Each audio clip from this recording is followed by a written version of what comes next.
Hey everyone, it's Hannah. I wanted to quickly ask if you are enjoying the podcast, please leave us a 5-star review. It goes a long way in getting the show in front of other listeners. If you listen on a platform that doesn't do reviews, please follow us on social media, like the show, or leave a comment. Thank you. We love you guys, and we hope you enjoy the show.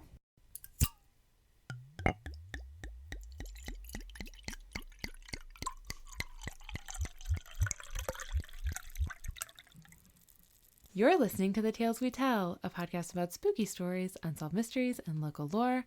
I'm your host, Hannah Parch. And I'm Katy.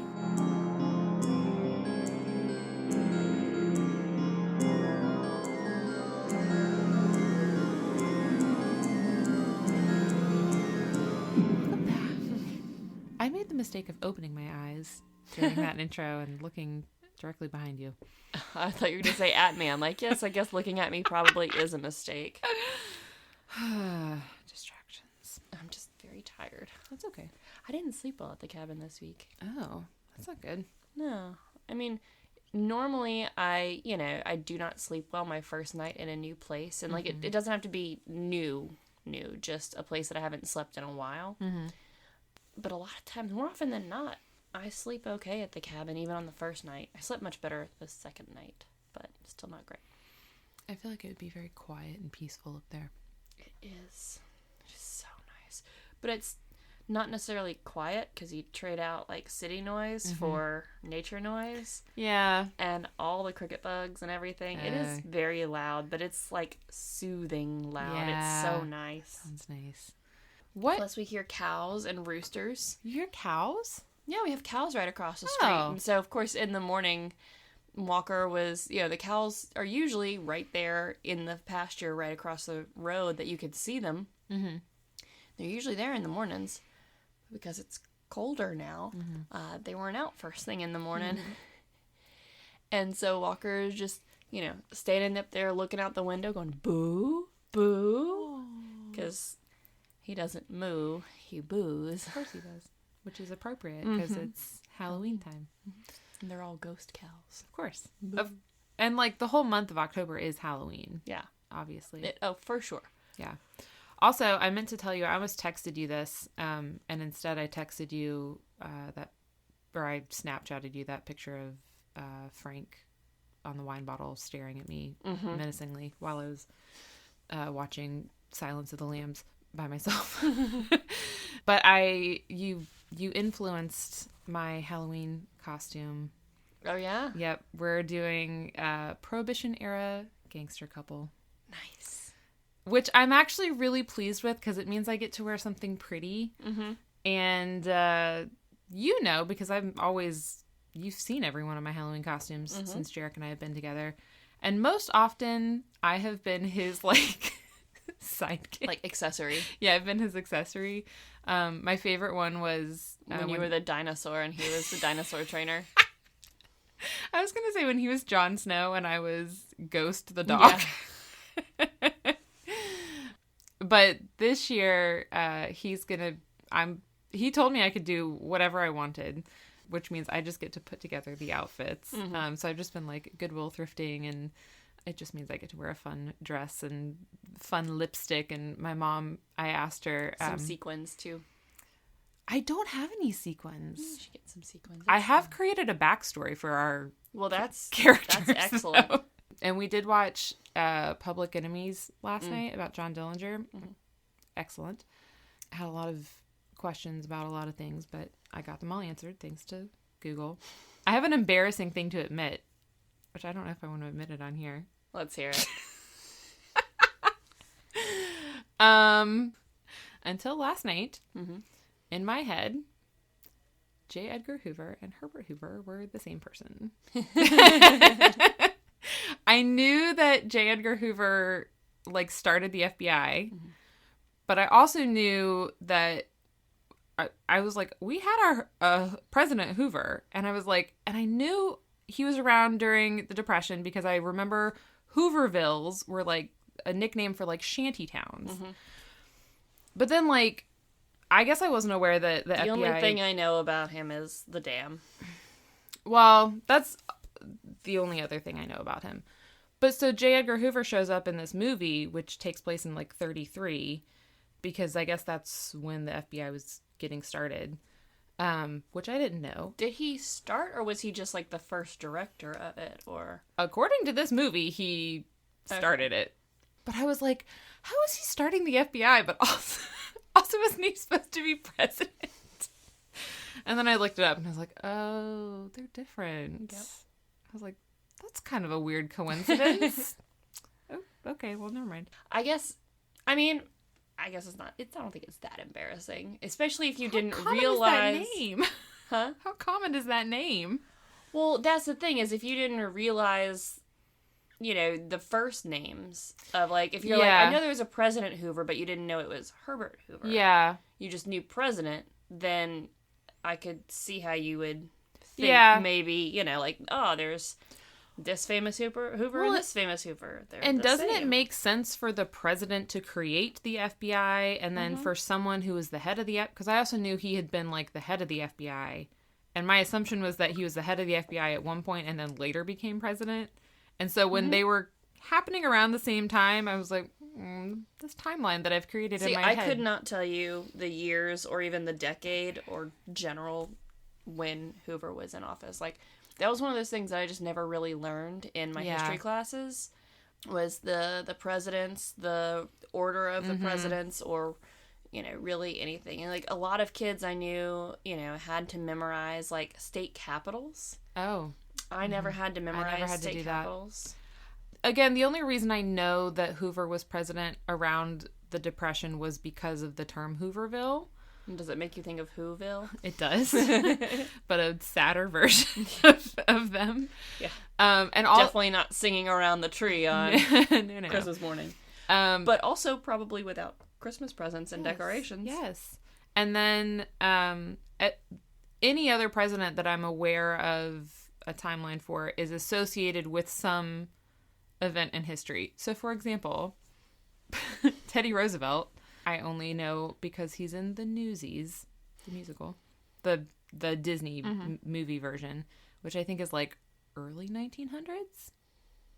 And then like FDR is... I know about the national parks is what I think of. Okay. And then FDR is like World War II-ish, I think. Truman? No. Eisenhower? I don't know, man. I told you, like, I don't know my presidents. Yeah. I don't know. Yeah. So sorry, Dad. History was always like one of my bad classes too, because of the whole memorizing of dates thing. Yeah. That was because for some reason I had, we just had to memorize dates. And I was like, history is boring and lame, and like, I hate this because it was a really big struggle for me for some reason to memorize these dates. Like, it didn't make sense in my brain. But then, I got older and my dad likes the World War II movies. Mm-hmm. Those are very interesting to me. Other, historical movies and whatnot, very interesting to me. I listen to podcasts like The Dollop that talks about all these events in history. Yeah. And it's fascinating. Yeah. Not just because of the presentation, but because it's not like, okay, well, in this year this happened, and then in this year this happened. Like, I don't need the highlights. Like, give me the stories, give me the drama. Well, which is why I think if you get the basic concept, then just know kind of like the general time. Like, I already know that. Like, I'm gonna blame the ADHD on this one.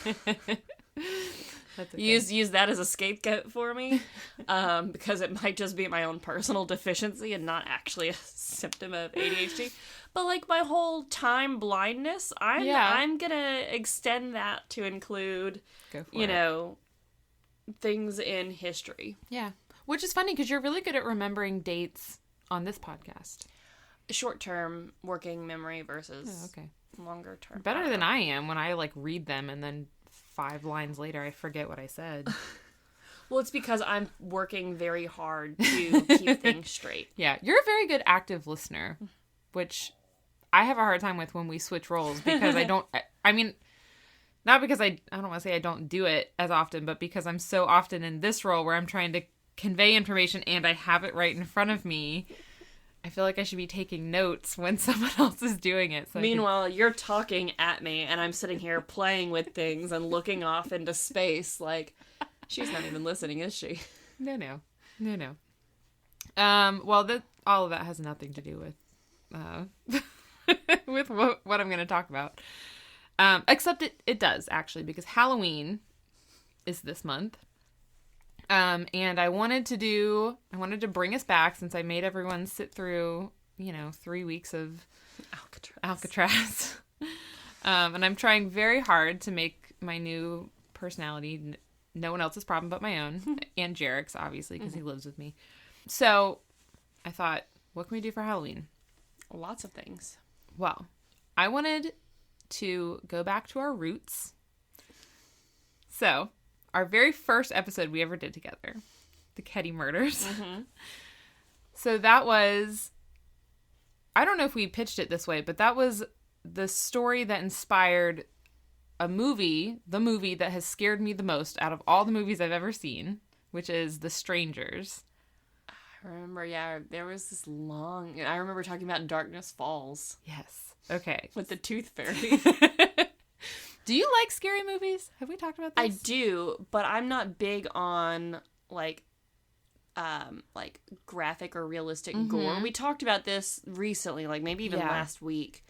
So, like, in particular, I think we were talking about, like, House of Wax. Yes. Mm-hmm.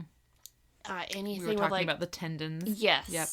That, it hurts me to watch because, like, I empathize and, like, I see it and I'm like, I imagine what that pain would feel like, and that's the stuff I don't like. Right. But for the most part, I do enjoy scary movies, especially, like the B horror films. Yeah. Like Bubba Hotep was actually a question on Jeopardy recently. Nice. That's a great movie. Everyone should watch that. I also enjoy scary movies. Mm-hmm. I'm very particular with them. Mm-hmm. I consider, like, Silence of the Lambs, I consider a scary movie. I watched that the other night with Kelly, my dog, and Frank Morris on a wine bottle. And Jarek doesn't want to watch that with me, so I watched it on a night he wasn't here. And so why? He just doesn't want to watch it? When I suggested it, he said, it doesn't do it for me. So I don't know, whatever that means.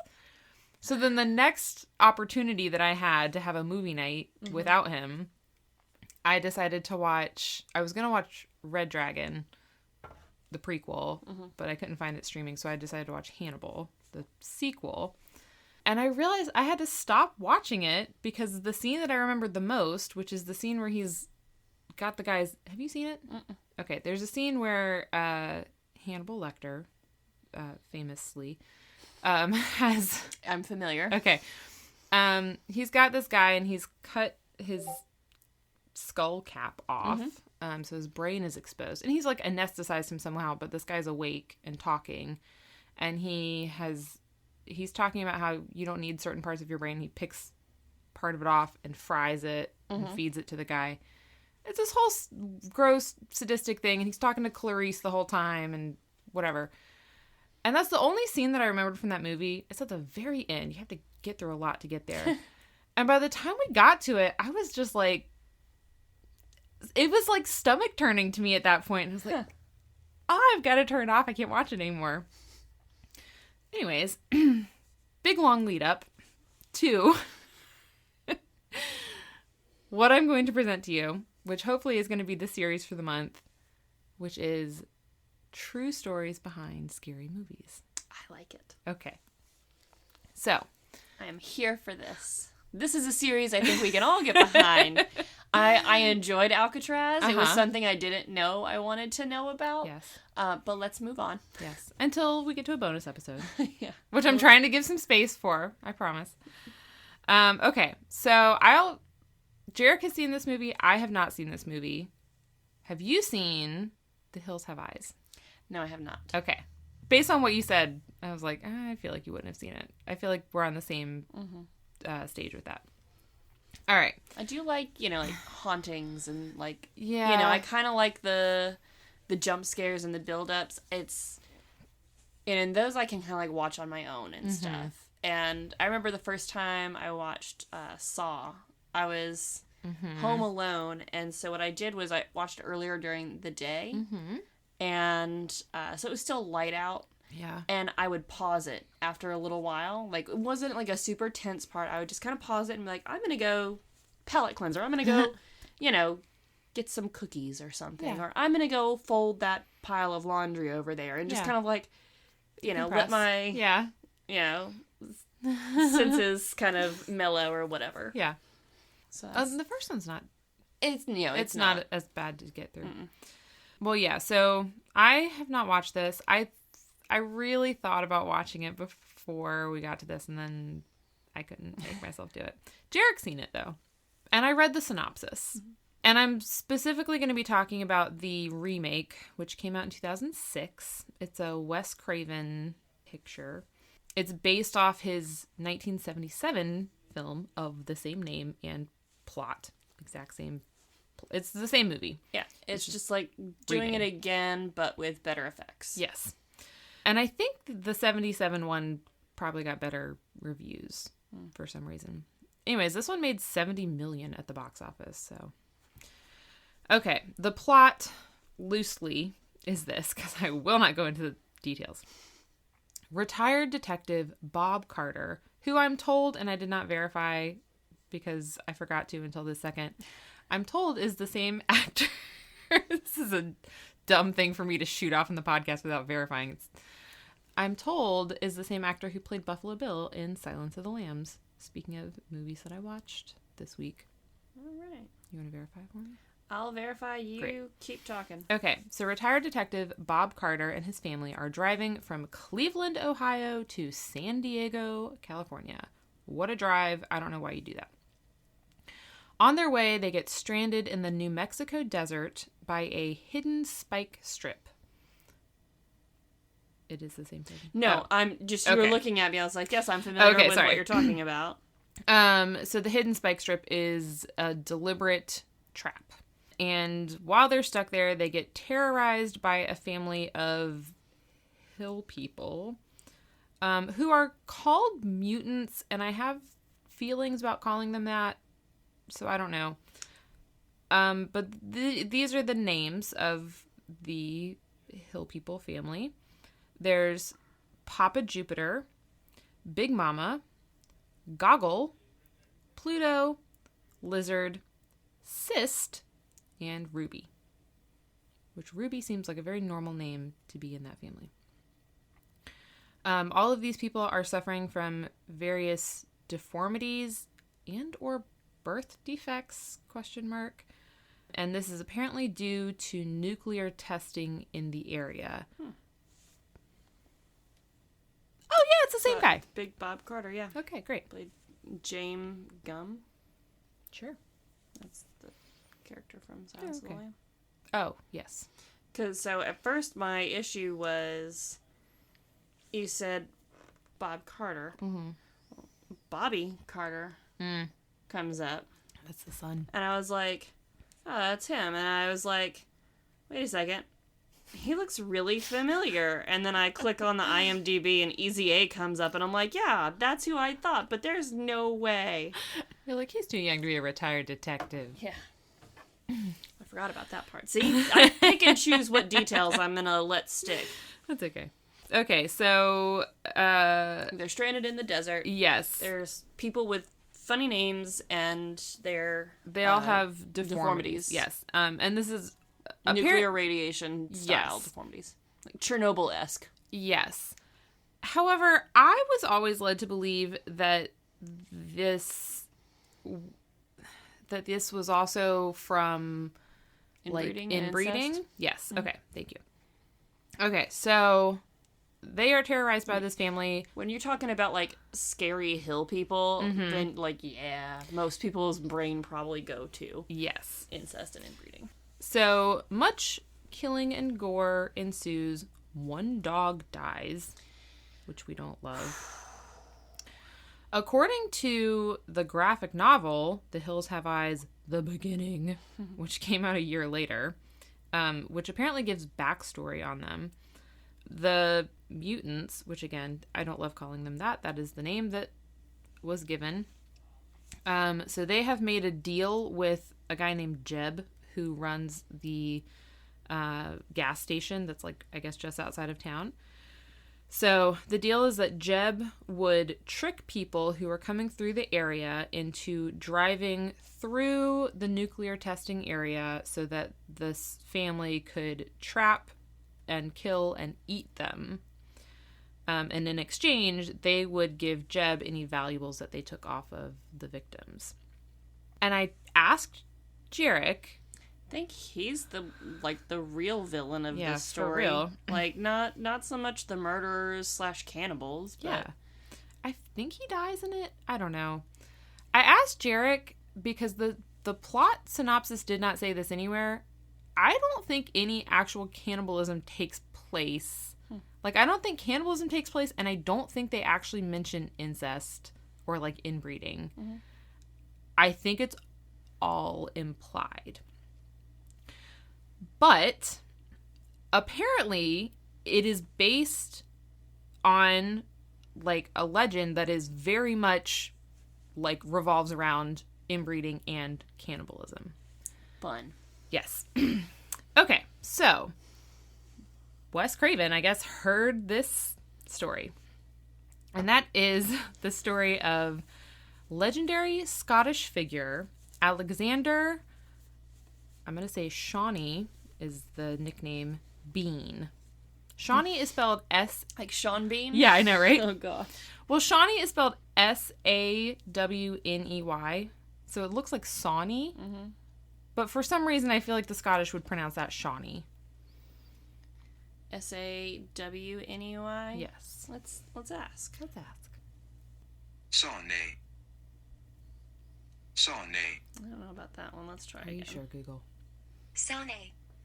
We are looking at how to pronounce this name, as well as how to say more interesting and often confusing names, and some of the most mispronounced ones, so make sure to stay tuned.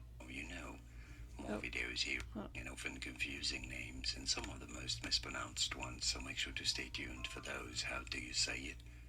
Sawney. Okay. Very straightforward ones. Well, Sawney. I've been saying it in my head wrong. All right, well, Sawney Bean then, I guess. Really feels like it should be Shawnee Bean. Because then it could be Sean Bean. Yep. Who could play him in a movie. Mm-hmm. How great would that be? All right, well, Sawney Bean was allegedly born in East Lothian, Scotland, sometime in the 16th century. That's 1500s, right? Yes. Okay. And that's another one of those things that just confuses me. Yeah. And that was another part of history that always made me struggle. Yeah. They talk about years, but then the century was something. You know, the only way that I remember that you go one, like, number behind, like one, that you subtract a number, is that when I was in elementary school, which, like, in the 90s, probably in 1999, for whatever reason, these kids had to sing a song that was like, we are the children of the 21st century, and they were talking about the new millennium. Mm-hmm. And I was like, oh, 21st, 2000. Okay, so we're in the 21st century. And that's literally, I have to think about that every time. 0 to 100 is the first century. Yes. And it does make sense, but... It does, but it's one of those, like, it's not super, like, obvious and intuitive. It takes you a minute to... But I think of that song every time. No. Also, this is all I'm just going to say alleged right now. So just everything after this. Well, it's from the 1500s, so, like, the record keeping... Records are sketchy. This is all a legend, so... A legend. Allegedly. A legend. All right. So his parents were common laborers. What I found was ditch diggers and hedge trimmers. Which feels like something we should laugh about. I mean, if you say it slow, like it's an innuendo, you can actually infer an innuendo in both of those. So. You just gotta put the right emphasis on things. Sorry, this is not a funny story. That's why we're laughing at what we can. I know. Sawney apparently did not like this kind of work and just eventually left home. Unlike our Alcatraz boys, I don't have any explanation for why he left. He left home, and he apparently found a woman who was, quote, vicious and, quote, shared his inclinations, whatever the hell that meant. And her name was Black Agnes Douglas. I don't know why she had that name. She was an accused witch, though. So I bet that's the black in there. yeah, probably. But just, I don't know. So Sonny and Agnes just roamed the Scottish hills in love and also robbing and murdering people. That's probably their inclination. They escalated really quickly, I'm assuming. And apparently very quickly escalated from robbing and murdering to also eating their victims. Well, there's probably not, like, you know, robbing people is probably not a, you know, real steady source of income, right? I guess not, if that's the only thing you're doing and you don't want to I think work. there's probably, like, highs and lows, like, you know, or, you know, you might finally rob somebody, but they're also a common laborer, and they didn't have much money. Couldn't you steal a sheep? I hear Scotland has a lot of those. I don't know. It just seems like there's a lot of other food sources. Aren't there more sheep than people in, like, a lot of countries? Like, don't we have more chickens than people in America? Well, there's definitely more pigs than people in North Carolina. Ugh, that's gross. Yep. Anyways, maybe that's why Sonny and Agnes didn't want to eat the sheep, because they were gross. So they ended up wandering around. They were like, we need a steady place to stay. And so they found a coastal cave in Benanehead, which is a place. The cave was apparently 200 yards deep or something like that. So 2 football fields. Yep. So that's how I got to think about things. Same. And when high tide came in, the entrance was completely blocked. Huh. But I also read a really stupid fact that didn't make sense that I immediately checked. It said when high tide came in, the water went back 200 yards and the cave, and it was like the cave went nearly a mile back. And I was like, well, I feel like a mile is not as much as 200 yards. And it's not. So we're going with the cave was 200 yards deep and just water. High tide did something to obscure the entrance. That's what we're going with. So this became their home. They lived there undisturbed for 25 years. And they were not busy during that 25 years. They weren't just chilling in a cave. They were not. They were doing the dirty. They had 6 daughters, 8 sons, 14 granddaughters, and 18 grandsons. And because they were the only ones around, all of the grandchildren were products of incest. So they were Noah's Arking it. I know. They were repopulating inside their cave. And apparently they subsided entirely on human meat. I don't know. They just, like, didn't want to work, and this is all that they didn't have hobbies, I guess. I don't know. They It just... seems like work. Doesn't it? Also, what are they doing? Do they all have scurvy, too? I don't know. Right? If it's just human meat, like, where are they getting their fiber from? I have no idea. They're gotta be constantly backed up. No idea. Well, I mean, maybe that's good in a cave situation with Yeah, I guess so. 14 plus 18 plus 8 plus 6. Can't do that math that quick. With a lot of people, I mean, 200 yards, yes, but still, a lot of people inside this one cave. Where are y'all? In your open air lagoon, probably. Okay, so what they would do is they would ambush travelers at nighttime and kill them. And then they brought the bodies back to the cave and they would dismember them and, like, I guess eat the good parts. They would pickle the leftovers and then they would just throw the rest, like, in the ocean. And so a lot of times body parts would just wash up on other beaches, which I'm sure was Not terrifying. not terrifying at all. But it made locals believe that there were, like, animal attacks happening. Because, like... There was a sea monster or shipwrecks. Yeah, because, like, you just got legs washing up on your... Or, like, I guess whatever parts aren't good to eat on a person washing up on... I wouldn't even know. The head, maybe? Yeah, I don't definitely know. some skulls, I would imagine. But I mean, because the legs, I was joking with Critter earlier. I was playing with him, and I was playing with his legs, and I was pretending to chew on his legs. I was like, oh, that's the tasty meat right there. yeah. Well, yeah, legs probably are good. You probably want to keep the legs. Mm-hmm. I don't know. The head's got the brain. Well, you take the brain out, I guess. Mm-hmm. I don't know what parts you throw away. I don't want to think about it. Maybe. Probably the head. I don't know. Yeah. They're probably not getting the brain in there, right? They're probably not cracking the skull open for the brain. Maybe. I don't but know. it seems like a lot of work. It seems like a lot of work. But so does ambushing people at night to get all your food. But I mean, also eating human meat, especially if it's like uncooked, but also brains, is likely to give them prion diseases and make them crazy. So, like, yeah. It's a cycle. I wish we had better wine for this. That's okay. Maybe a nice Chianti. This was, yeah, it was good. Good.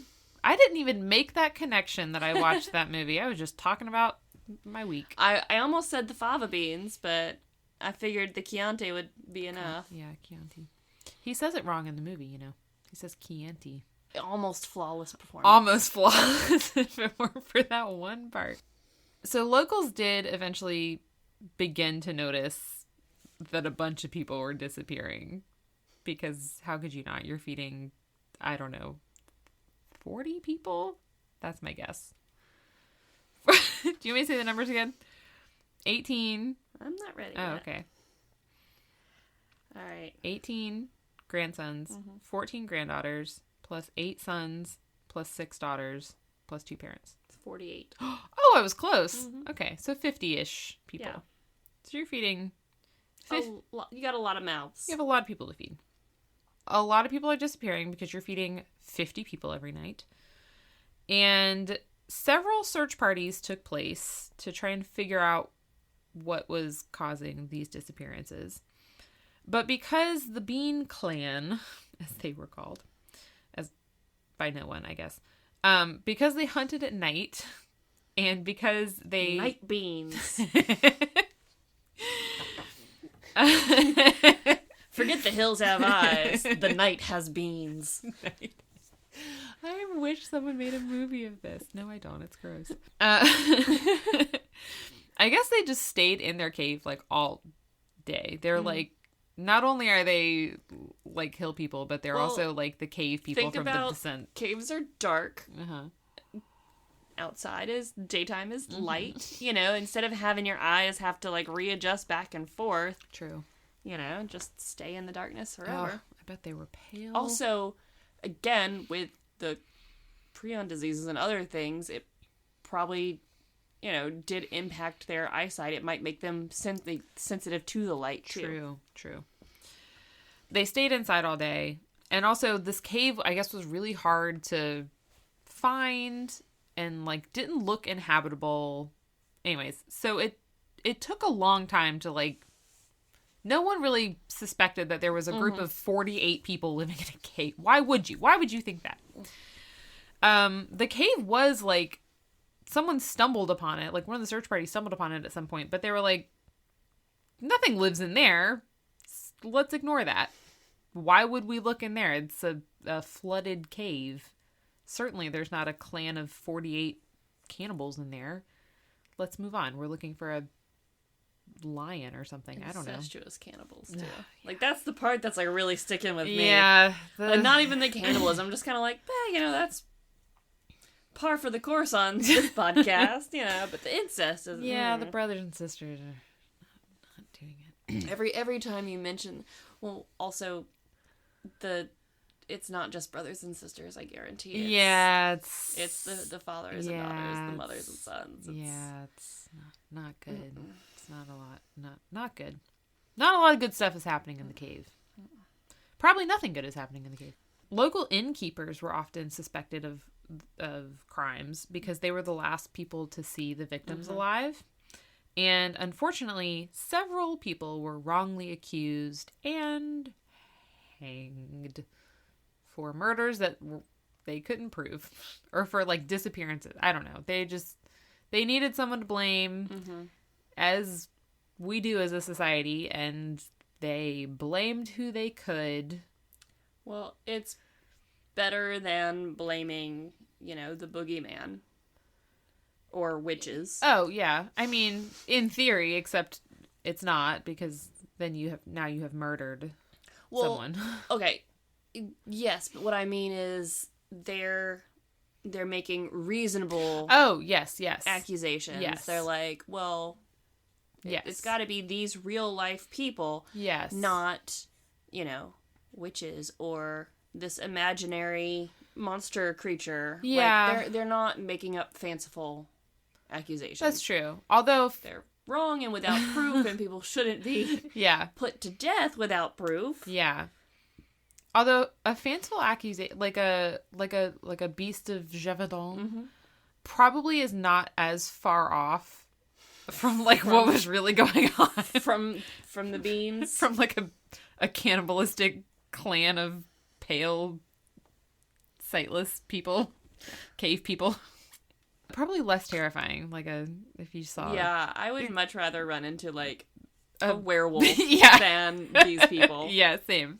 I can just imagine how freaking creepy and feral the children are. Oh gosh, right? And pale. Because why are you so I hung don't up on how listen. pale they are? I'm pale. I'm allowed to. So should I be creeped out by your paleness? No, I'm beautiful because I keep picturing the things from The Descent. That's all I can think of. Also, I just recently watched a TikTok video. I'm just thinking of dirty young children with this wild look in their eyes and the hair everywhere. And I just watched a TikTok video about how they discovered these bones in this cave, and they're not bean bones. No, but they're not human, but they're an in between Neanderthal and something else. They're humanoid. Yeah, but they were their faces were probably ape-like, but their eyes were human, but their arms were really long. But they were in this really inaccessible part of the cave. All I can think about is those things from the Descent, which is not a movie that I have on my list to do in this series. I just keep thinking about them. I'm gonna have nightmares tonight. That's all I can think of. I'm thinking of things living in caves that are sightless and very pale. That's out to kill you. That's why I'm stuck on the pale part. And I've been made fun of a lot for being pale, so, But wear sunscreen, everyone. Pale is great. Being pale is great. You're going to save your skin. So one night, this guy and his wife were coming home or coming back from, I don't know where they were headed to, but they were leaving a fair, a festival. And the clan attacked them. Okay, so I was holding back on making a joke about you being being pale is awesome. Pale is the best. I'm so white is right? Is that what you're saying, Hannah? Oh, no! And then you come in the next line talking about the clan. I'm all right, I can't hold back now. I can't do that. I'm pretty sure it goes without saying that we actually do not care about skin color or discriminate or anything. We do not think that pale is best or better. You should not comment on anyone's skin tone. You shouldn't. No. Don't comment on anyone's appearance. How about that? Unless you have something nice to say. All I'm saying is one time I came downstairs wearing a dress and my sister asked me why I was wearing white tights, and I was not in fact wearing any tights, and it was a genuine question. She thought my legs were white. And I haven't gotten over that. It sounds like something to bring up with your therapist your next session. Really pasty skin. Oh my gosh. Anyways. So the clan, huh? Tell me more about the clan. You mean the Beans? The Bean family. Sean Bean and his family. Oh my gosh. This is becoming a very unhinged episode. I blame the Chardonnay. It's the Chardonnay. It's because we both hate Chardonnay and we're drinking it anyway out of mugs. And Jarrett can't measure how much he gave us, so he gave us a full bottle. I still have so much left. I do. We got like 2 glasses of wine in 1 mug because Jared can't measure. And we're To be drinking. fair, it's a black mug. It's hard That's to true. see. Which this is a good time to mention. We're drinking out of our mugs that. Did Amanda give these to us? Mhm. Mine says, "It's not a murder of crows without probable cause." And I've got the conspiracy to murder, attempted murder, and murder. I love these. We don't use them enough. I know. Oh, okay. Next live show, we need to have those out. Oh, we should. Then we'll look like we're on a talk show. Okay. So, man and his wife coming back from a fair. And then the Bean family. The night beans. Working on the night beans. Night beans. Attack them. Ambush them. And to spare you details, they killed and disemboweled the wife. I don't know why that detail was put in there, but it was very important for everyone to know that she was disemboweled right there. But the man... Easier to carry, lighten the load. I guess, but wouldn't they eat those? I don't know. You got me, man. But the man, this was like a John The only Wick... organs that I enjoy are gizzards, and people don't have those. Gross. I Love enjoy... fried gizzards. Disgusting. I enjoy no organs. I will not eat an organ. This was like a John Wick situation. The man was a super skilled fighter and they didn't know. So they like accidentally attacked Keanu Reeves. And was his wife like the dog? John Wick's dog? Kind of, except there's not, this isn't like a, he just is able to fend them off, right? So he's like fighting them enough to hold them off until a group of people coming from the fair shows up. And all of a sudden, the Bean family is like, "Oh, we gotta go. We outnumbered. too many people." And so they... Not enough beans. Not enough beans. They scatter like beans? roaches. Or beans, I guess. I'm obsessed. Like beans when you throw them on the floor? I don't know. No. Have you gotten Critter to play with the dried beans like we talked about? Oh, we're going to soon. Actually, when we were driving back, I saw like a farm and garden store, and it said something about deer corn. I was like, oh, we need to stop and get some deer corn so we can have a corn pit. Enjoyed the corn so much. We had more corn this weekend. Oh, great. You gotta go check. I just posted more pictures earlier, so Right. of both of us playing in the corn. Oh, this corn had trucks in it. Oh, So it was like a thank goodness. double whammy of a hit for Lots him. of stuff to play with. Okay, so the man is taken to the local magistrate. I assume his wife... I don't know if they carried his wife off or if he got to take her somewhere and bury her. But he gets taken to the local magistrate and tells them about what happened. I imagine regardless of if the wife is there or not, like her wife is her body is there, they disemboweled her there, so parts of her are there. And I'm since he fought them off, he's probably got very clear evidence of fighting off an attacker, so they will likely believe that yes, he did not murder his wife. Yes, and there's a bunch of witnesses. So Well, did the witnesses see the beans run off, or did the beans run off? Okay. Yeah. And he's a man, so, they believe him. Is he a pale man? Probably. Scotland. Everyone's pale. Because, the pale men, they're great. Listen, I'm Scottish in somewhere. Okay, so word gets back to the king, and soon he has ordered a team of 400 men with bloodhounds to track down this Bean clan. They're bean sniffers? Yes.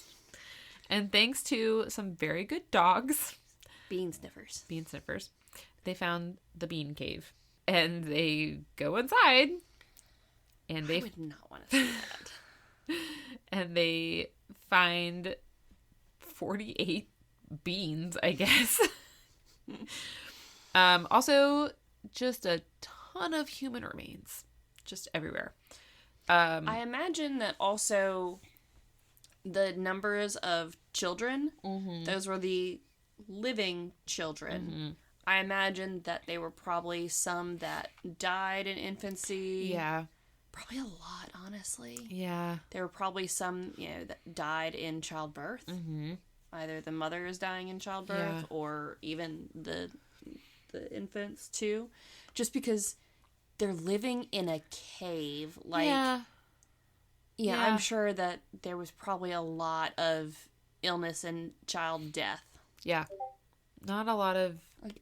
It's damp all the time in a cave, right? Yeah, there's a lot of dirt. Especially a cave that's it's a sea cave. Yeah. So yeah, and the entrance is closed off by the tide, so there's definitely some water getting... So the cave's got to be damp all the time. How do you get warm ever? I mean... Are you just always cold? Is it cold? I don't know. Maybe they're keeping the skins of their victim and turning them into clothes. Ugh. Hey, another great reference to Silence of the Lambs. I'm killing it tonight. Relevant. You hear me? I'm killing it. That one was a cheap one. That was good. Yeah. Wow. Oh, you laughed. Don't give me that. Okay. So they found human remains hanging from the walls. They found... I mean, what else are you going to decorate with? It's very true. And where are you going to keep them? I mean, there's... It is actually, it's a very common thing for people today that don't live in caves also decorate with, animal remains. I literally have an animal hanging above your head. Mm-hmm. His name is Steven. He's a squirrel. Steven's my buddy. I almost need Steven right now. I'm relying heavily on making a lot of jokes to be able to stomach this. They also found barrels full of limbs, presumably the pickling barrels. Mm-hmm. And then they also found stolen jewelry and money in piles. I guess they were just hoarding that because they weren't using it to buy anything. I guess it was one of those, let's, keep it in case for some reason we need to barter for something. Yeah, I guess. I don't really know. So the most common version of the story goes with this next version. It says that the entire clan, all 48 of them, was captured by I guess there's 400 men. 400, yeah. Plus dogs. So they're captured and they're taken to the Tolbooth jail in Edinburgh. They are later transferred to Leith or Glasgow. And then they were not given a trial because they were... There was overwhelming evidence, I'm sure. Would not have been worth it. Yes. Also, they were seen as unfit for a trial. They're probably barely human at this point. Yeah. Especially the children and grandchildren. Again, I'm just these feral creatures. Yeah, but at that point, how would you, today, and granted, it's the 16th century, but today, what would you do with a child? If there's a 5-year-old child, you can't hold them accountable, can you? Yeah, but you can't just release them into society. You can't just send one of these children to a foster family. That's not gonna work. That's gonna be a lot of rehabilitation and potentially never fully entering and acclimating with society. That's true. They'll probably be in some sort of mental institution for the entirety of their lives. That's true. Which is why trials are important. Mm-hmm. Well, everyone in this situation was found guilty, and they were all sentenced to death, children included. They didn't have the resources for rehabilitation, right? That's true. So, this is... And I'm going under the assumption that, again, how certain are we that these people actually exist? Not certain at all. Exactly. So, this 0% certainty. And I'm not advocating for putting children to death. No. But at this time, they would probably just be again, they'd be feral and not understand society at all. Yeah. If there were, I feel certain age, if there were babies, maybe, but also people would be oh, that's a monster's child. Yeah. I wouldn't want to take care of a monster's child. there probably people's weren't. problems. Yeah, there Send them to probably France or weren't something. people that would want to open their homes and their hearts Yeah. to. And again, like, this is the 16th century. Like, Yeah. even, you know, the well-off people, it was still tough for sometimes. Oh, So, like, for sure. Like, why do you want to take on royalty this? is barbaric at this point. Yeah, like, why do you want to take on this burden of Yeah. another mouth to feed? Yeah, that's true. And it is hard to say because, like, it's hard to say, well, in today's society, obviously, everyone would be given a trial. Everyone would probably be put in an institution and given Because whatever even, help even is possible. The parents, even Sonny and Agnes, Yeah. who were, you know, they would lived at least part of their lives actually in society and by society's rules. They probably by this point would still not be found fit to stand trial, really, and would be institutionalized. Yeah. I don't know if they'd be straight up put to death. Well, it depends on what year in modern society we're talking about, not to drag us back to everything, but, you know, in the 1940s we were putting to death people who were, you know. Stay off the rock, Hannah. Okay. Stay off the rock. I'm so sorry. I'm saving it for bonus. All right, well, let me tell you how they executed the Bean family. So, Sonny and the rest of the men had their genitals cut off. That's unnecessary. Okay. Well, that happened first, and then they had to watch they had to watch the genitals be thrown into a fire, which I feel like was psychological. And then their hands and feet were cut off. And then Also excessive. And then they were just left to bleed to death from those wounds. Which is you're kind of bargaining there that I mean, yeah, you are hitting I guess you're hitting arteries when you cut the hands off, right? But I mean, depending on where you cut them. I mean, I guess if someone's not dying Also- after a while, you can do something else. Even if they don't die from bleeding out, infection will set in pretty soon. It's true. Because these people are probably filthy. Yeah, and I'm sure they're not being cut with a sterile blade. And they're being left in the dirt, I imagine, so... There's a lot of them. And they did this to the children? I don't think they did it to the children. Okay. Because the next part is that Agnes and the rest of the women and children, which I don't know what their age limit for children were. Probably, unfortunately, pretty young for the boys. Yeah, which, like, theirs isn't much better. So they had to watch the men get their Bits cut off, and also their hands and feet cut off. And then they were all burned alive. I know, which I hate. And I don't know what I'd prefer. Because being burned alive... bleed out, you just kind of go to... I mean, you don't go to you sleep, just- but, like, you... Like, it hurts, but after a while, you do just kind of... You pass out from blood loss. Yeah. Yeah, I don't... I've said this. I've made it very clear. If I'm on fire, if my whole body's on fire, shoot me. Yeah. Same. I don't want to survive it. And I don't want to... I don't want to suffer the entire time. Yeah. Too. So anyways, that's how they all died. This is a rough one. I know. Well, let me tell you this next bit. So the story of Sonny Bean and his... Wait, hold on, we missed a fried beans joke. Oh no, Katie! Wow, you're bad for that one. That's not how you make refried beans. That's low for you. Come on. Think of the children. People are laughing. I'm Think trying of the not children. to think of the children. Thank you Think very of those much. children. Take a good long sip of your chardonnay.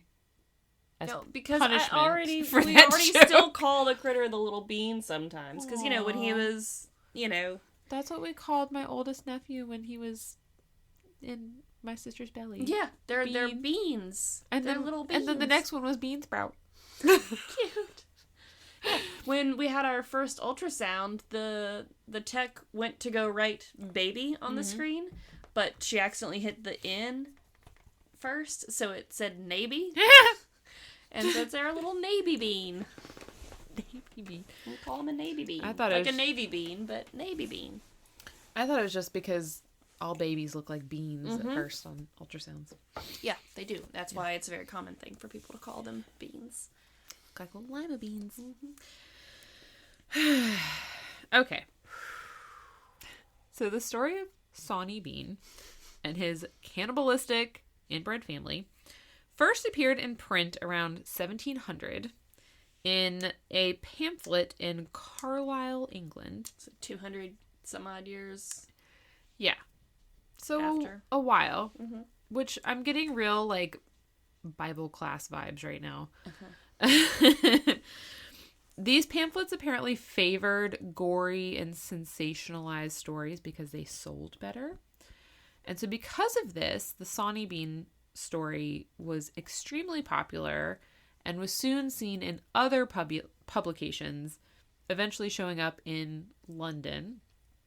And from there, it just kind of snowballed. Like, it just spread, right? As many folklore tales do. Yes. It inspired a novel in 1896 and a play in 1969. So far, no one has made an actual movie that I know of about Sawney Bean and his family. However, there is no actual record of the execution of Sawney and his family, which a couple sources pointed out, like, I want to say one of the kings was like really, really anal about keeping records of like, or one of the kings was like really paranoid about like witchcraft and everything. And so it was like, he would definitely have like recorded had he executed someone like this. Well, yeah, because it's like, you know, bloodlines or whatever. Yeah. You're like, oh, this person's a witch, so obviously we need to keep an eye on their entire family and bloodline. Yes. Whatnot. There also aren't any records, official or private, of disappearances of hundreds or thousands of local people. So, like, they even looked at people's, like, private diaries, and, like, no one was like, oh, there's been, like, 8 people in our neighborhood who have disappeared during the night. Like, no one was, as far as I can tell, there were not mass disappearances happening in the area. In all likelihood, this story didn't happen. This guy named Sean Thomas who like Son. It is spelled Scene, which who invented that way of spelling the name Sean? It's confusing to everyone. He like became interested in the story as a child and then like went to Scotland to like investigate it. So he speculated. I'd be worried about Critter.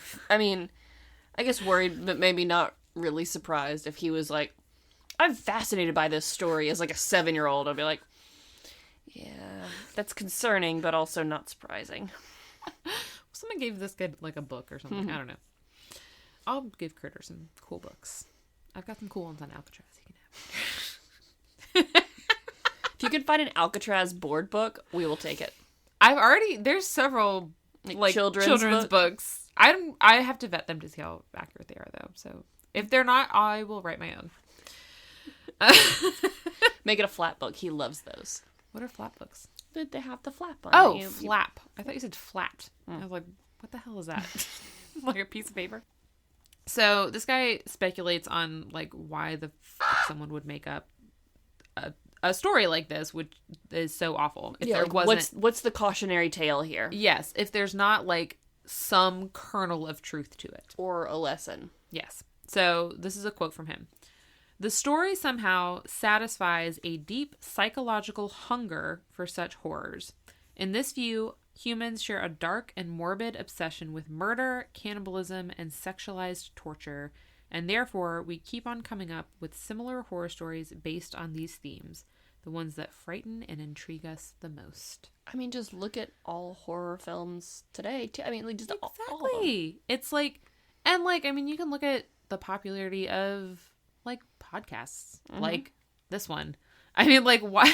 It's like when my mom asked me, how did you become so into Halloween? Because we didn't, and I was like, first of all, Halloween is not the same as scary stuff, but I am into, like, I like scary movies. I like not being scared, but, like, I don't know, stuff like that. I love doing, like, haunted hay rides and haunted houses. Iffy about that stuff. I don't like people jumping out of me. I don't want to do them alone. But, like, I don't know. We're telling this story right now. People are listening to it. And it's like, yeah, there is something that, like, I don't know. We want to hear about it. We want to know if it's true. Because, I think for me, I'm like, I need to know if something that evil exists. I'm like, I need to know if it's true. And I want to figure out why. Look at the instances of, like, you're on the highway and, man, you're in traffic. There's probably an accident up ahead. There is, but it's not even on your side. There's no reason for you to have a backup except people have slowed down. They're rubbernecking to look at the accident. Exactly. Yeah, it's just, I don't know. I also have a different theory to put forth. So I would argue that people are, which this ties back into the movie of The Hills Have Eyes. So I would argue that people are fearful of people who are different than them. Oh, yeah. The strange and the unknown kind of a thing. Yeah. And I think it is easier to assign immoral traits to different people to justify your dislike than it is to admit that you just don't like them because they're different. For example, if we talk about, like, the inbreeding aspect of it, which is a theme in The Hills Have Eyes, which I think Wes Craven has said, like, he took inspiration from the Sonny Bean story for The Hills Have Eyes. So it's a theme in The Hills Have Eyes, even though I guess they don't mention it. But, like, inbreeding... It's one of those implied and understood things. Yeah, and part of the reason it's implied in The Hills Have Eyes is because it's, I feel like, a pretty understood and known fact that inbreeding causes genetic disorders and defects. I looked up specifically, like, certain things that inbreeding can cause, which, God help me, I looked it up on my work computer. So if I get fired soon, this is why. But it can cause things like congenital heart disease, blindness, limb malformation, facial asymmetry. It can also cause, like, schizophrenia. I'm sure other kinds of mental illnesses. Lots of mental issues, yeah. too. Like, and just, like, mental deficiencies as well. Yeah, and, like, I mean, my understanding of the reason for this is because recessive genes, you have to have both of them for it to get carried on, and if you're just keeping that in the family, right? I mean, is that correct? I don't know, because I'm just thinking about how I like to joke that I'm the homozygous recessive of both my parents, who are not related, by the way. But both of them, like, my mom had brown hair, my dad has black hair. Both of them have brown eyes. They're both right-handed. I'm a blonde-haired, blue-eyed lefty. So, like, it's a lot of those little, like, those traits like that, you know, they would be heterozygous dominant or whatever. Or, yeah. So if I'm the homozygous recessive. Right. So, like, your mom had a recessive blonde gene. They were big B, little b, both of them, and I got both little b. Yeah, yeah. I always think of our first dog that we ever had in my family was a purebred golden retriever, which I don't recommend. Lots of health problems, usually digestive, skin, and also dumb as a post. He wasn't dumb, but he had probably every medical problem that you could possibly have, and higher allergies is a big one. Allergic to everything. He was, and I mean, whatever. I'm not going to talk about ethical getting dogs from whatever. I'll just say both of his parents were golden retrievers, which is how we know he was a purebred golden retriever. But he had shoulder surgery when he was a year old. So he had joint problems. he had skin problems. He had ear problems.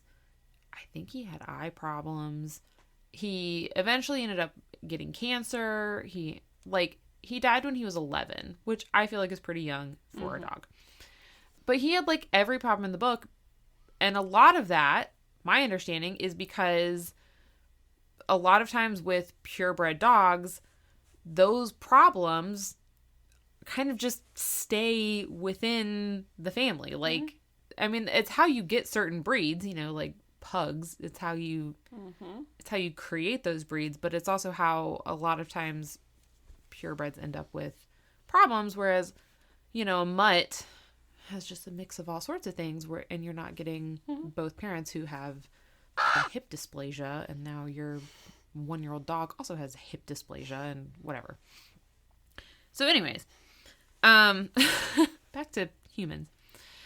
So this also goes without saying, because I think we've said it a lot on the podcast, but for so much of human history, people who have had these kinds of disorders like blindness, limb malformation, schizophrenia, any of this, have been ostracized or mistreated by society. And in some cases, literally carted off and mass murdered. Yes. And I think it is... by the pale people. Yes, by the pale people. Who thought the other pale people that weren't so great. Yes. You know, they wanted to clean out the gene pool. Yeah, which is another problem. Whole other problem there. But making up a story where, like, if you can say, well, that person who has this problem because his parents were related is actually a villain because they're also a cannibal. And so it's okay for me to hate them and for me to treat them this way. It's like you're justifying it for yourself, even if it's not necessarily true. And the last, like, example of this that I'm going to bring up, have you heard of the Whitaker family of West Virginia? Maybe. Are they the blue people? No. Okay, because I was like, there's the blue people in Kentucky. Yeah.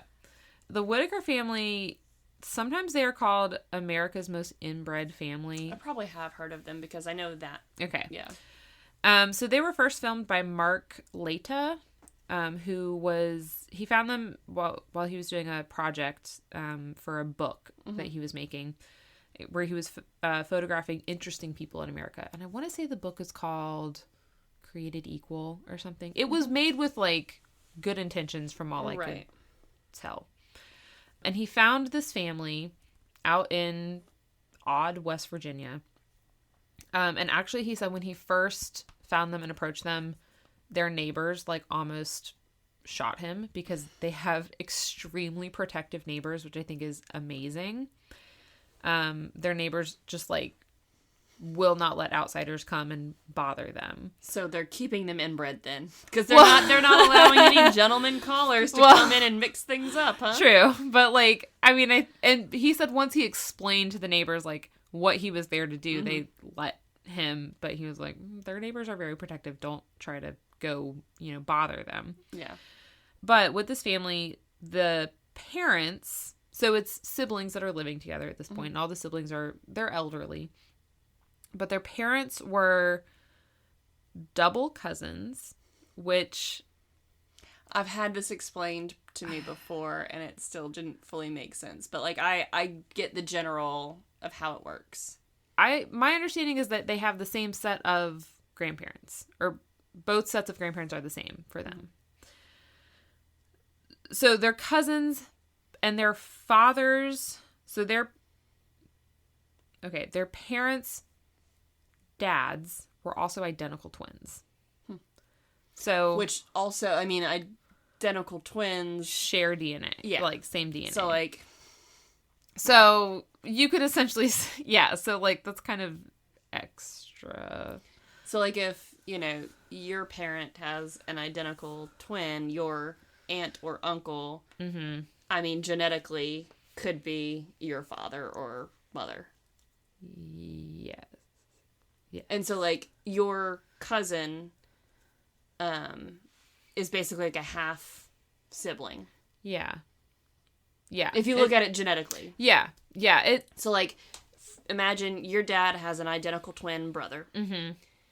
And so his kid, you know, obviously your His uncle kid has children with another woman. Right. That is not your mother. That child is genetically my half-sibling. Yes. Okay. Genetically speaking, your cousin is your half-sibling. Yes. Okay. I got genetics really, and, you know. It's really trippy. Fun. Yeah. And, like, I don't know. There is, like, a family tree floating around there out there on the internet, and I don't know how real it is. This is also a thing where this guy went on Joe Rogan's podcast and talked about it. And I'm not trying to, like, disparage anyone, but, like, I don't know how much he vets facts that are on his podcast. I watched a couple of the videos that this guy Mark Leda put out. His YouTube channel is called, I want to say, Soft White Underbelly. I think I've heard of that. The videos are interesting because he is just talking to the family. And the kind of matriarch of the family, her name is Betty. I feel like I might have seen some videos or something in, like, a biology class. I feel like you would have. And so the ones I saw, it was Betty, and then Ray and Lorraine were her siblings, and then Timmy is her nephew. But I also read that Timmy was Lorraine's son. But Ray and Timmy and Lorraine, they all have some kind of cognitive issues. Mm-hmm.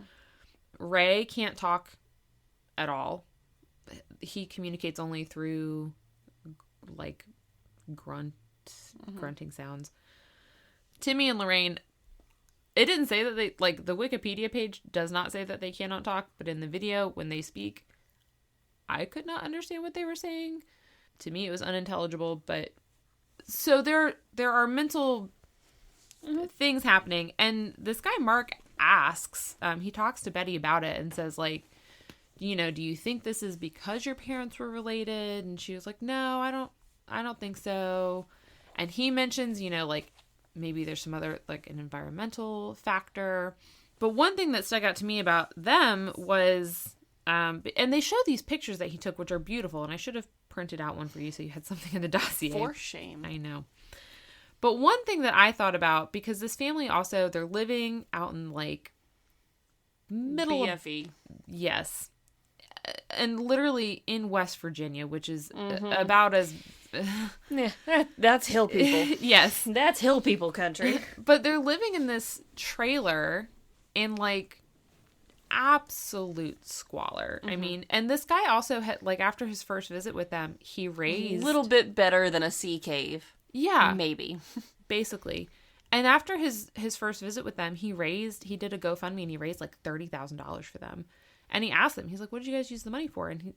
And Betty said, you know, we put a new roof on, and I think she said they fixed the laundry room, and then they had a couple medical issues to take care of, and then that was it. Like, the money was gone. Well, at least they used it for good things. But, like, you look at the house, and it's like, I wouldn't let my dog go a lot of places, but, like, it's one of those things where you're like, you would rescue a dog from that situation. Much less a person. Human. Like some of the stuff you see on Hoarders. Exactly. I mean, it's squalor. And so I wonder how much of this stigma, I mean, regardless of whether or not their parents were related or whether or not that had anything to do with the cognitive problems, I wonder how much of it is based in just the poverty situation, because they have poor hygiene and poor, like, dental situations. They have, you know, their clothing is not great. Their clothing is dirty and hand-me-down. They're poor in the middle of nowhere, probably not great access to education. Right. And I'm sure there wasn't an emphasis on education. Yeah. And that's the other thing. Because, again, poverty. They're uneducated, and then they, you know, even Betty, who appears to not have any cognitive problems, but when you talk to her, I mean, she talks like an old woman from West Virginia, which I'm sure you have, you know, but I mean, I don't know, some listeners may not have spoken to old ladies from West Virginia, but they are not the most intelligible sounding people. But it's like, if you speak to someone like that, I mean, it's just a lot of, like rural, like not just West Virginia. Not so we're just I don't hating wanna... on West Virginia. West Virginia is a beautiful place. They're just, oh, it's gorgeous. But they're just a prime example of some of these rural, especially in the mountains, like just all of Appalachia. Yeah. Where things just move slower. Yeah. People talk slower. And, like, regular talk's just kind of slurred a little. And they just, Yeah. That. Yes. And, like... And a lot of it is filled with, like, filler words. Like the, Like, literally. Well, and my question, like, literally as I was watching it was, how much of this stigma and this assumption is, oh, these people are, like, inbred, crazy people. And how much of it is just... No, they're, like, victims of fucking poverty who have been raised their entire lives in West Virginia. Compare them to royal bloodlines where keeping bloodlines pure and everything was a big deal. Like, exactly. There were definitely, I'm sure, plenty of instances of, mental issues, deficiencies, and also physical, deformities and whatnot. But they weren't, it was often, I'm sure, hidden and swept under the rug and whatnot for the sake of appearances. But, they were well off people who were inbred. Those are the two things that come up when I was Googling and trying to look up, information on, like, inbred families. It's the Whitakers, which is, like, today's example which the things people say about them, just, like... Not articles that I was clicking on, but just, like, the titles of these things, which is just, like... Just drivel. Give it a fucking break, man. Like, they're people who are trying to live without money. Yeah. It's them, or it's, like, this noble family, and, like, oh, let's look at their jaw and their lip, their protruding lip that was, like, inherited by everyone, and we'll talk about that. And it's like, well, no one's talking about, like... How fucking crazy it is that they all married their cousins and, like, because they had money and they could, I don't know. So, I do hate that. So, last week's soapbox was prison's rights. This week's soap opera or soapbox is about just, inequality in, financial and socioeconomic inequality. Yes. And society's perceptions of inbreeding based on socioeconomic status. Because coming next week, Hannah's essay on this. Also because, especially people are villainizing the products of incest. And it's like... They're just people. They're just people. They can help it. They didn't ask to be here. They didn't ask for their parents to be cousins. Well, literally, this family, it's like, they're all siblings. It's like, they did not ask for any of this. They're literally... I'm glad that this man is, like, raising money for them and trying to, like, actively help them and treating them like actual fucking humans. Improving their life. And he does talk to them like people. But, like, it's like, my brain just shut down for a second. I think I just overloaded my brain. It's Chardonnay. Yeah, it is. But, anyways, I don't love, in conclusion, I don't love and will not watch The Hills Have Eyes because I don't love the idea of villainizing products of incest and assuming that they're cannibals. But it is based on a probably fictionalized story of the Scottish Bean Clan, which is fun to say. I have enjoyed that part of the story. And I will say, if you guys have suggestions, I do have my other movies already picked, but I am open to suggestions if you have better ones. So if you want to put in your suggestions, Katie, you want to throw out the socials? You can contact us via Facebook and Instagram at The Tales We Tell Podcast. And we also have a website, in case you don't do the social media, where there is a contact form, and also any and all pictures that we post on our social media platforms can also be viewed at thetaleswetellpodcast.com.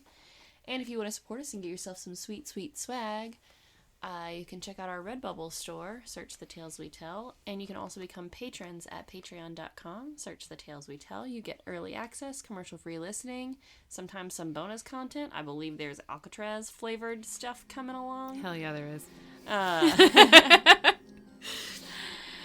And that's what we got. Yep. Critter goodbye. Yep. Bye.